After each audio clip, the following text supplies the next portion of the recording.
Most people think the night shift is quiet, peaceful, nothing really happens after midnight.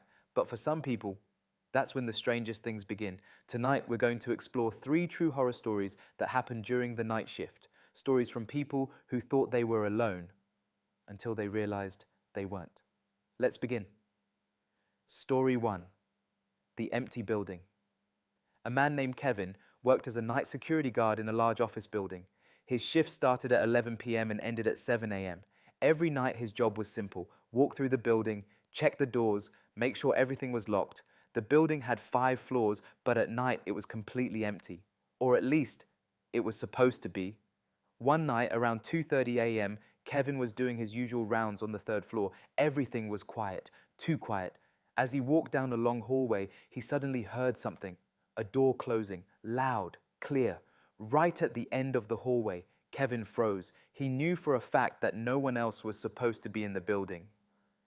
At first, he thought maybe a door hadn't been shut properly. So he slowly walked toward the sound. As he got closer, he noticed one of the office doors was slightly open. He was sure it had been closed earlier. Carefully, he pushed the door open. The room was empty, nothing out of place.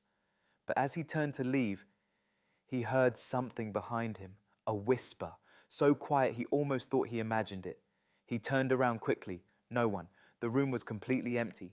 At that point, Kevin felt uneasy. He decided to finish his rounds faster than usual. But things only got worse.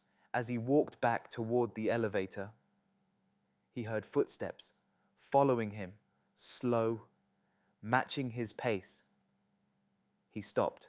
The footsteps stopped. He started walking again. The footsteps came back, right behind him. Kevin didn't turn around. He just kept walking, faster now, until he reached the elevator and got inside. As the doors were closing, he glanced down the hallway one last time, and for a split second, he saw something. A figure standing at the end of the hallway, tall, completely still, just watching him. The elevator doors closed. Kevin's heart was pounding. He tried to tell himself it was just his imagination, maybe a shadow, maybe his mind playing tricks on him, but deep down, he knew it wasn't.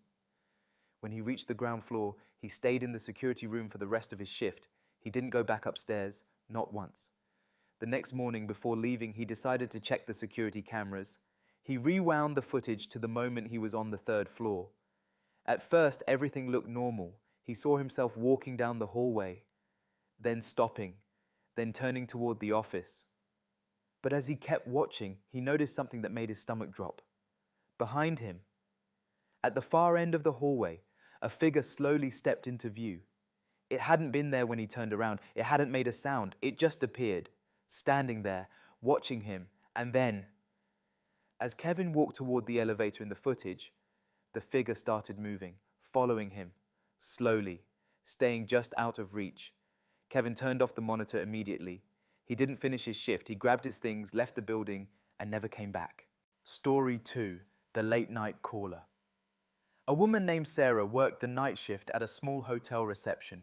It was one of those quiet roadside hotels where almost nothing happens at night. Most guests check in before midnight. After that, it's usually just silence. One night around 3 a.m., the phone rang. Sarah answered it like usual, but no one spoke, just silence. She said hello again. Still nothing. Then she heard breathing, slow, heavy breathing, right into the phone. It made her uncomfortable, so she hung up. A few minutes later, the phone rang again. This time she didn't want to answer, but she had to. Again, no voice, just breathing. But this time, there was something else. A faint sound in the background, a door creaking. Sarah suddenly realized something. The sound on the phone. It sounded exactly like the door behind the reception desk. She slowly turned around. The door was slightly open. She was sure she had closed it earlier. Her heart started racing. She grabbed her phone and called her manager. While she was on the phone, the line at the reception rang again. She didn't answer, but she could hear it, ringing, echoing through the empty lobby. And then the door behind her slowly started to open. Sarah froze. She didn't move. She didn't breathe. The door creaked open just a little more, inch by inch. Then it stopped. For a few seconds, everything was completely silent. No footsteps, no voice, nothing. Slowly, Sarah turned around. Her hands were shaking. She stared at the doorway. It was now slightly open. just enough to see into the dark hallway behind it. And then she heard it again, breathing. Not from the phone this time, from behind the door. Someone was standing there, right on the other side, listening, waiting. Sarah quickly backed away from the desk, grabbing her phone. She whispered to her manager that someone was inside the building. He told her to get out immediately and call the police. But as she started moving toward the exit, the phone rang again, loud, aggressive. She ignored it and kept walking, faster now. Then suddenly, the phone stopped ringing, and she heard footsteps coming from behind the door, moving into the hallway. Sarah didn't look back. She ran out of the building and didn't stop until she reached her car. She locked the doors and called the police. When officers arrived and searched the building, they found nothing. No signs of forced entry. No one inside. Everything looked completely normal. But when Sarah returned the next day with her manager, they checked the security cameras at exactly 3:02 a.m.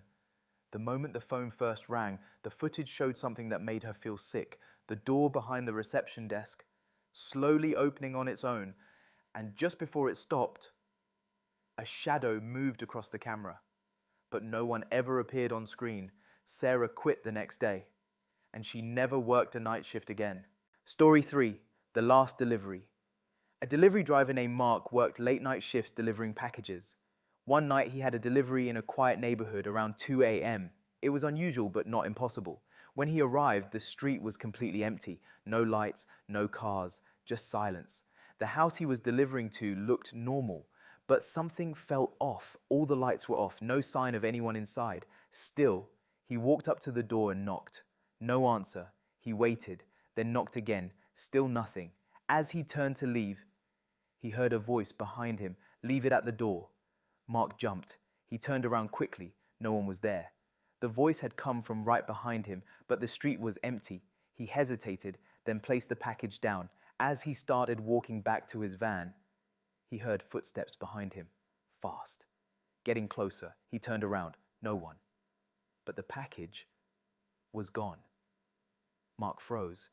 He stared at the empty spot where he had just placed it. There was no way someone could have taken it that fast. He had only turned around for a second. His heart started racing. He slowly backed away toward his van, trying not to panic. Then he heard something behind him again, a whisper. Right next to his ear, "Thank you."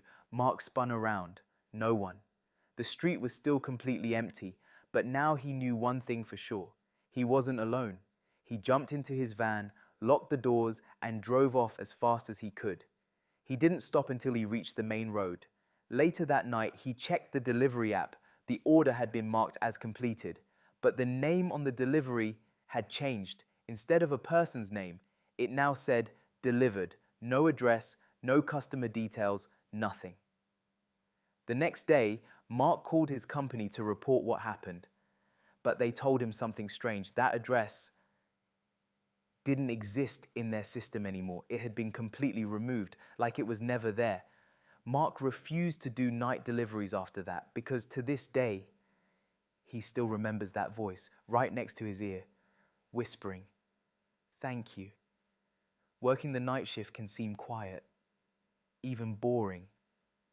But sometimes, when the world goes to sleep, something else wakes up. If you enjoyed these stories, subscribe for more true horror every week. And remember, if something feels off, trust that feeling.